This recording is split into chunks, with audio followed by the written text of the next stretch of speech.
Hi everyone, thanks for joining us on 67 Hail Hail for the reaction. After Dundee United 0, Celtic 3, we're through to the semi-finals of the Scottish Cup where we will face Rangers in mid-April for the chance to play one of the Edinburgh sides in the final. So there's a lot happening, guys. Maybe start there and then we'll move on to what happened today. We've got Asim and John on, as you can see. Immediate thoughts, John, on the game today? Immediate thoughts is the treble is on. Why not? In all seriousness, Celtic's to lose, really, now. I mean, the players and the manager will always talk down a treble because that's just their nature. They're always going to say, take it one game at a time. But when you've won a League Cup and you're 3 points clear at the top of the table and you've just booked your place in another Hampden semi-final, why not talk about the treble? We'd actually be talking ourselves down if we weren't talking about the treble. So I'm feeling excited about the months ahead. Rangers will obviously be a hard match at Hampden. Like there's no getting around that. Got another Edinburgh team in the final. But all in all, feeling good after tonight. Scrappy win, got the job done, 3-0, on we go. Is that how we're looking at it, Asim? A scrappy win? We had a wee debate before we came on, and I certainly think Celtic can play much better than that. But I suppose it says a lot about this team that we went to Dundee United, where other sides have struggled at times this season and battered them 3-0 for the second time this season. Well, according to Stephen Craigan, we manipulated our way to the semis tonight. I don't know about that. I don't know what game he was watching. I thought we weren't at our scintillating best, but I wouldn't even say scrappy. I thought we were in control. As soon as we got that first goal, I never felt threatened. I thought cruise control. We kind of dominated. The lack of chances we give away as well. You're very confident that we're going to keep a clean sheet. And yeah, final third, some of our decision making, passing could have been a bit sharper. But coming back, I thought that was a kind of really solid professional job, as much as you can expect from, like you say, a tough venue where like other teams have struggled, and I was very happy with that tonight. How much of the kind of poor final ball type stuff and the slack passing that I felt was on show tonight do we put down to the pitch? Because it was a pretty poor surface, I would suggest, John. Yeah, a bit of the pitch, just a bit of difficulty getting that final ball off. I think United are a tough team and they're a battling team, and I thought they kind of got in their faces a little bit tonight. But I agree. I wasn't disheartened by the performance tonight. It was just a typically Scottish Cup blood and thunder match that I've seen a million times before. And the fact that Celtic can go out and win those games 3-0 is perfectly good with me. And I'm not going to pretend it was the tidiest of performances, but it doesn't matter. Sometimes you win a little bit ugly. Sometimes you've got Giakoumakis there to sclaff it into the net, and that's perfectly fine with me. Yeah, the 3 goals kind of summed up the match for me because they were all kind of scrappy goals, all deflected. I think even Giakoumakis' first was kind of awkward and deflected. Perfect example of an exciting game, not necessarily needing good football to make it exciting. I thought both teams were pretty hapless. Dundee United certainly more so than ourselves. I thought just the amount of times kind of both teams would give the ball away, but it kind of made for quite an exciting match, and it was end to end, and the passion from both teams, tackles flying in, energy from this Celtic team kind of matched at times by Dundee United. And as you said, Asim, the big point, Joe Hart doesn't make a proper save all match, really, does he? And no. I feel like that's something we should probably touch on, because the defence, the knives are out for that defence. The minute anything remotely goes wrong, there was 5 minutes on the clock and Stephen Craigan was lambasting Starfelt, which is just the easy thing to do. Yeah. But I thought he grew into the game. Carter Vickers, had a decent steady game as well, and our 2 fullbacks for me were probably the standouts tonight. Yeah, I thought the back four all were solid. I thought, like you say, Starfelt comes in for so much. I think it is just from the media now. I think why is it? I think he's just the way he started, and then I think sometimes that's what happens with the media. They form an opinion and they want to stick with it and try and always find ways to justify it. But I think he's been brilliant for the last few weeks, and again tonight he's so aggressive. He allows us to win the ball further up the park. I thought him and Carter Vickers both were really good, and like you say, the fullbacks. The one thing that I thought was really encouraging and following on from the Livy game is how quickly we're winning that ball back in the midfield. I thought first half and second, like you said, there was a lot of kind of sloppy turnovers, but we were winning the ball back quick, and that I think followed on from the Livingston game as well. It just seems like we're really focused right now. And like you say, we did the job tonight without coming out of second gear, but it just seems like there's a focus, there's an intent. And like John said, I think we're in a really, really good position. And we've heard Joe Hart mention it, and even Ange, that they're not talking about the treble, but I think as fans, of course, it is the final straight. And I think tonight was just a further confidence to get the fact that we can go to Tannadice and win comfortably in the end without, again, you've got a few players missing there, and it was no problem. Just speaking my language, mate. Like I don't think, it wasn't a classic Celtic performance tonight, but I think what it shows is that when we've got that energy in the team, that we're always going to do well. It's when Celtic have just let those energy levels, lull a little bit. And Asim makes a good point just in terms of winning the ball back in the press, which I thought was really effective. Like even a player like Rio Tate, who started the game well and then kind of fell out of it for me towards halftime. I actually thought it was a good substitution for Ange at the break. But even when he was off when he's on the ball, he kind of dropped out the game. But off the ball, he's always in the game, and he's always got that energy. And I thought he brought a lot of that energy in that first half, and that allowed us to quickly win the ball back from Uri. And when we do that, we're always going to create chances somehow because we just got that inherent quality in the team. So, Hamish, you seem a bit down on tonight compared to me and Asim.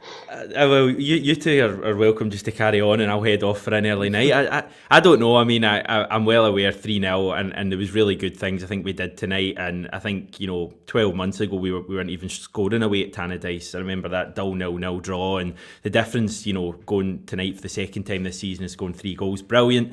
Some good performances. I just thought in general we were a bit kind of off it tonight. I just thought our passing was pretty poor. The amount of times that just that kind of simple pass just wasn't happening. The amount of times a player would do some really good work to kind of manoeuvre and work a wee bit of space and then just like give a simple pass away, and I'm not picking out players because I felt like they kind of all did it tonight. Rogic had good moments and just final ball. Forrest, Maida a couple of times as well.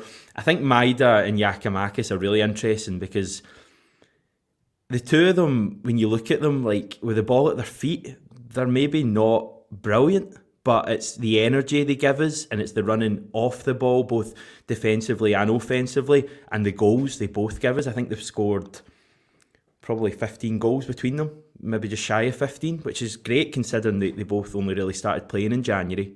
So that you can't argue with the output from those two. And listen, give me, substance over style any day when it comes to this part of the season. But it's just funny watching those two because when Maida has the ball at your feet, you don't get the same feeling you get with Jota that he's going to beat a man and curl it in, or even that he's going to like put a really good cross into the box. And same with Giakoumakis, obviously, but they're both really productive, and you can't really argue with that. No. Yeah, I mean, how up for it does Callum McGregor look for it just now? He looks so motivated and so ready to lead this Celtic team into battle. Asim, were you happy with his performance tonight? I was. I thought, especially that first half, I thought he took the game by the scruff of the neck, and like you say, the last after that, I'm glad he got his goal as well. After that, Livingston, the penalty miss and then the header, I thought he came on to a game even in that one, and then tonight, I thought the first half he really kind of took the game by the scruff of the neck, and like you say, Johnny's kind of really shown that leadership within this group of players, and definitely, like I felt he's one of our better performers tonight, and O'Reilly really I thought was very impressive as well today. I thought he was kind of the tidiest out of all the players. We were just saying there, Hamish, that some of the other ones were maybe a bit sloppy on it. I thought he was quite tidy on it. Yeah. And just slotted right back in again. So yeah, and Hatate, like you said, John, as well, I thought it was a good game to get him back in. Kind of faded away as the game went on, and likewise thought the sub was the right call to make. But all in all, we've got players to come back, and we've got options now as well. And that front three, I think, like you said, there was some decision making that could have been better. But remember, that's missing probably two of or probably our first choice top three that would be when they're all fit, which would be maybe Kyogo, Jota, and Abada potentially. So it bodes well for what's to come still. Hamish, I've got an update on Jota and Abada. They're both going to be fine for the weekend. So Ange said before the game at Tannadice, Jota picked up a knock against Livingston and was kind of close to making today's squad, but should be back for the weekend. Abada had the illness excuse, so we probably all know what that means. And Ange said he should be back too. So No big concerns there about those two. You know, when they're not in the starting 11 and not on the bench, you always fear the worst, but they should be back for Ross County at the weekend. Yeah, that's good news, definitely, because Ross County's the big one we're looking at right now. I mean, I think that's going to be a tough game, so we're going to need everything we've got in that match. Did we learn anything tonight, John? Did any players impress you? I mean, maybe thinking of Dembele or someone like that. Not to put an opinion, in your mouth to say. To be honest, what I took away from the game tonight is just like, I think what might be my preferred midfield going forward, and we've kind of touched on it already, but I think having McGregor, O'Reilly, and then like one other was probably the way I want us to go over the next few weeks. I think Hatate is a good player, but we just need him to get back to that top form again, and that wasn't the case tonight. But I think even if you have McGregor further forward, bringing Bitton into the team, and then having O'Reilly, like I like that midfield. I like Rogic obviously coming into the game. I thought he was effective off the bench tonight, and I think sometimes that will be what we need Rogic to do, to just come off the bench and disrupt the opposition. So I think we've got options there. So I'm kind of forming like my personal preferred midfield, and obviously we need to see how Ange plays that. Again, just the anticipation and poaching instincts of Giakoumakis as well. Obviously, he's got 9 goals now, I think, and I think he's only made 11 starts. I think he's had 10 or 11 appearances off the bench. So he's producing the goods, and as you said earlier, output trumps all at this stage of the season, and it's good to have him, however ugly they go in the back of net, to go in the back of net. But there was no major takeaways or learnings about the team, I didn't think. Also, just that Benjamin Siegrist isn't the Terminator in the goal and can have a bad game against us. He's pulled off so many world-class saves against us over the years, I've lost count. So I was taking that second goal all day long when he made a mess of it. Yeah, I was surprised when I saw that, but Giakoumakis, that's kind of what he does, poacher's goal. Ref watch, if we do it quickly, guys, we don't often do it in the channel. A couple of wee things tonight that seem to get people chatting on social media. It wasn't a red at all for Hatate, was it? I mean, it's a yellow card for me. Come on, John. See yourself out if you're going to call a red. What are you saying, Asim? I'm the same. I thought yellow. I don't think a red was warranted there. I thought, he was late, but I don't think it was dangerous or reckless. So I think yellow was the right decision. One of the few ones that Beaton got right tonight. Seen them given, lads. I have to be honest. Like I'm not saying it was a definite red, but I wouldn't have been totally fuming if the red was pulled out. At the same time, you can see why the yellow's been given, because I don't think he doesn't go in with force for me. Like that's the big thing about it. He does anticipate, and he is going in, fairly, he's lining up that tackle a long time before he commits to the ground. But I don't think he was trying to clatter the boy. But I've seen them given. I have to be honest. I wouldn't have been raging if the red was pulled out. The other decision, Hamish. I mean, John Beaton doesn't know the rules of the game. Like the rules changed last summer. Yeah. That if the ball accidentally hits a player hand and then another player goes on to score, then it's not handball. So it's as simple as that. It's barely even a debate for me. Yeah, and yeah. I don't have anything to add really. The rules change, I think, last year. I think they started with the Euros, just to kind of to help the attacking teams, basically, because obviously too many goals with the use of VAR, especially, were getting chalked off. But you didn't even need VAR for that. I mean, it clearly wasn't a deliberate handball. So yeah, clearly doesn't know the rules. Final kind of thoughts on the actual game, Asim, before we move on to the Rangers semi. Yeah, job done, and one step closer to dreams of the treble. Like, who would have thought 10 months ago that we'd be in this situation? We've got 8 league games in such a good position in the league, 5 home in that competition, 3 away, obviously, and then 2 games away from another cup victory. So, no, I'm delighted with tonight. I think Ange said it a few weeks back. I think that he gears his teams up to get stronger as the season goes on and to peak at the end of the season. And I think with these kind of spare midweeks that we've got, I think we'll see that. I think we'll see a really kind of focused and a team playing with intensity. And I'm looking forward to that Ross County game now. The games can't come quick enough. So yeah, I'm delighted with the end result tonight. Like you say, the performance could have been better in parts, but definitely would have took that before the start of the night. Last 9 times we've made it to the last 4 of a cup competition, we've gone on to win the cup competition. So I would suggest the omens are pretty good, although this is probably as tough as we've had it with regards to the top 4 teams in the country at the moment, and obviously being the 4 biggest, well, I'm going to offend any Aberdeen fans watching, but in my opinion, probably the 4 biggest clubs in the country as well. And we're going to have to do it the hard way. Rangers in the semi and one of the Edinburgh teams in the final. John, did you want Rangers at this stage, or would you have preferred to have seen them in the final against us? Did it matter? But I guess to this point, it doesn't matter for me. I think maybe a little less pressure. I mean, on a semi-final than a final, but it doesn't matter. It's a huge game against Rangers. It's going to define part of the season. So it's going to be a tough one, but I'm excited about it. I mean, there's a likelihood here. I mean, we should probably talk dates here because there's a likelihood that we play them 3 times in April. Because we know that the SPFL and Police Scotland don't like to schedule like the last league game too close to the end of the season because it becomes something of a title decider, and there's all sorts of nonsense around that. We've got them in early April, and then we'll play them on the 16th or 17th of April in the semi-final at Hampden. And then we'll probably be the next week or the week after that. I think there's a SPFL round on the 23rd and an SPFL round on the 30th. So we're going to play them 3 times in short succession, and it's probably going to define the whole entire season. So if Ange's predictions about peaking and bringing the team on to the best they've been in the end of the season come true, then we should be in good shape. But I honestly can't predict how it's going to go. It's a wild few weeks, and anything can happen. We've seen Rangers are playing well just now. They're doing well just now. We're 3 points ahead of them in the league, not by accident, because I think our league form has been incredible. But you can't deny that, Rangers are hardly in a dark place right now. They're storming through European rounds. They're looking good against teams that are kind of on their level. It's against teams that have the kind of low block and who are a bit stuffy that they've been struggling most against. At the same time, we saw the way we blew them away at Celtic Park. So we've got nothing to fear either. I think both teams will be confident. Both sets of supporters will be confident. And it's just about who steps up on the day. And a derby with 2 big supports as well, which is obviously a bit of a throwback, especially this season. Rangers will, assuming they get the job done on Thursday night, have their quarter-final of the Europa League a few days prior to that semi-final at Hampden. So, I mean, that's got to be a big advantage to us, given that, we'll be resting for those days. Asim?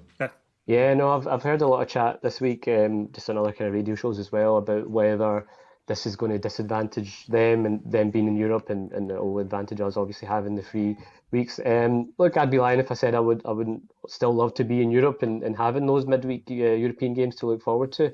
And I know you're the same, and most Celtic fans are.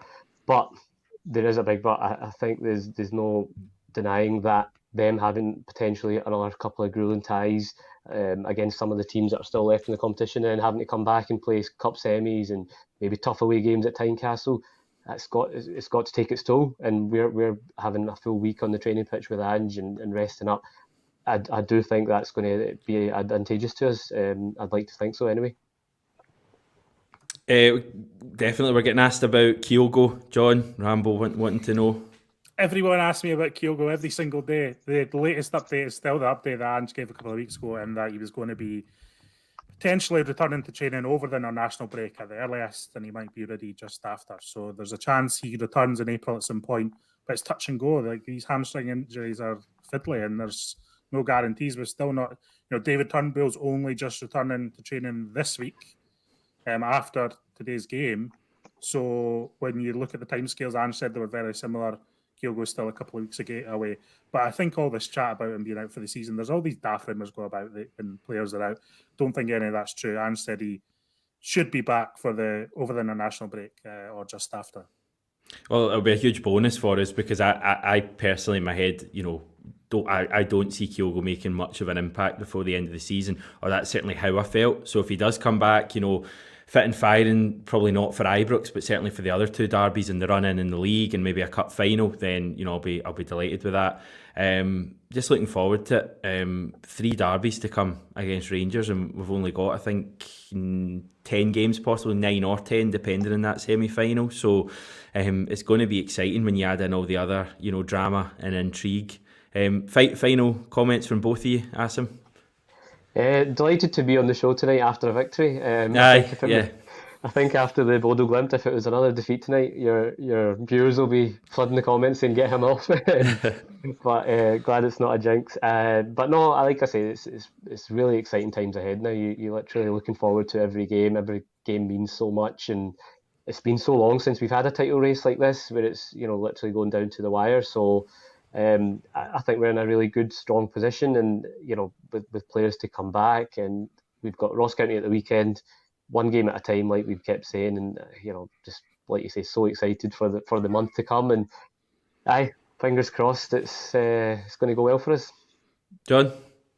Yeah, no, just similar. I mean, if you can't tell by the frantic way I've been talking for the last 20 minutes, I'm very excited, and not just I'm not excited because I'm thinking Celtic are going to win everything, although secretly I do. But I'm excited because of the battle ahead and the challenges ahead, and the way that Ange has taken the team into challenges this season has been superb. And I'm just, we've got nothing to fear here. And when there's nothing to fear, it just all ramps up for me because I don't dread fixtures. I just look forward to see Celtic do well in them. So got Ross County on Saturday. No doubt the players will be talking about one game at a time and not focusing on Rangers. But for the fans and for us, obviously that this April triple header is going to dominate our thinking, and quite rightly. So this is what we live for as fans. This is what the season's all been building to. So everyone should strap in and enjoy a frenzied end to the season. We play before them again on the weekend, don't we? So again, a chance to put some extra pressure on them in 6 points. And I'm sorry, I'm not having any Dundee. pressure playing that shambles of a Dundee side. They might as well just put 3 points onto Rangers total right now, because there is not a chance. And I hope this is going to work as some sort of brilliant kind of voodoo thing, but no, they're definitely going to win that game. So we need to take care of business on Saturday. John, were you going to say one final thing? I was just going to say what I'm hearing from Asim there is that Celtic will be 6 points clear this weekend. So we'll keep them on for that. That's good enough for me. Excellent, guys. Thanks for your time. Really do appreciate it. Thanks everyone for tuning in as well and having your say if you did on the live chat. I'll be back tomorrow just to kind of round off some of the chat from tonight, and I'm sure there'll be a bit of news breaking before then as well. Loads more coming this week. I think Jackie McNamara will be on as well at some stage as we build ahead to Ross County.